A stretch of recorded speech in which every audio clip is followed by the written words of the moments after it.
Grand Matin Sud Radio, 7h, 8h30.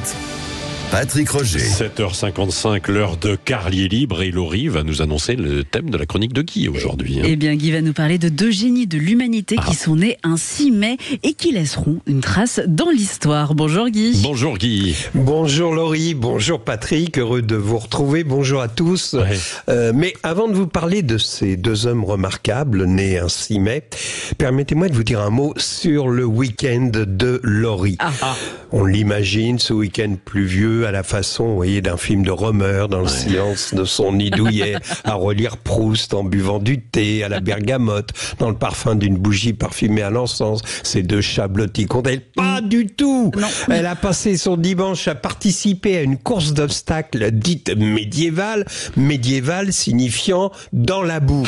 Comment vous dire? C'est effrayant. En plus, elle en est fière. Elle a posté des photos. J'invite les auditeurs à aller les voir sur les réseaux sociaux, sur son Facebook. C'est terrible. C'est terrible en la voyant échevelée en débardeur, short, maculée de boue. On dirait une de ces catcheuses en Azerbaïdjan qui se battent dans un ring debout sur les hurlements rauques des hommes qui parient. Elle a gagné d'ailleurs. Et sur la dernière photo, elle lève les bras en signe de victoire au sommet d'un tas de boue qui évoque le film Les Visiteurs. C'est bien simple. Ce week-end, Laurie, c'était Jacouille la fripouille. Je t'ai signalé quand même que les bains de boue, c'est très bon pour la peau, hein, Guy. Oui, c'est vrai. C'est vrai. Revenons à ces deux bienfaiteurs de l'humanité nés un 6 mai. Tout d'abord, le 6 mai 1856, Sigmund Freud, fondateur de la psychanalyse, voyait le jour. L'homme qui, avec sa conception de l'inconscient, a démontré qu'un événement survenu dans la jeunesse était la cause de névrose. Il a donc créé ces cures psychanalytiques auxquelles on remonte le fil de sa vie pour rechercher le traumatisme de sa jeunesse enfouie qui peut être la cause, qui est la cause de ces troubles mentaux. Ça peut parfois prendre des années. C'est pourquoi des psychanalystes intrépides comme Gérard Miller, afin d'accélérer le processus de prise de conscience d'un traumatisme chez les jeunes filles, les provoquait lui-même. Il n'avait donc besoin que d'une séance qu'il concluait en disant « Eh ben voilà ma fille, au moins maintenant t'as une bonne raison d'être névrosée ». Le deuxième génie de l'humanité, né un 6 mai, est Maître Gims. Là, vous allez me dire, placer ce type au nom de cocktail anglais en parallèle avec Sigmund est un peu audacieux. Mais que nenni! Maître Gims est au contraire la démonstration d'un esprit que seule une psychanalyse pourrait remettre en ordre.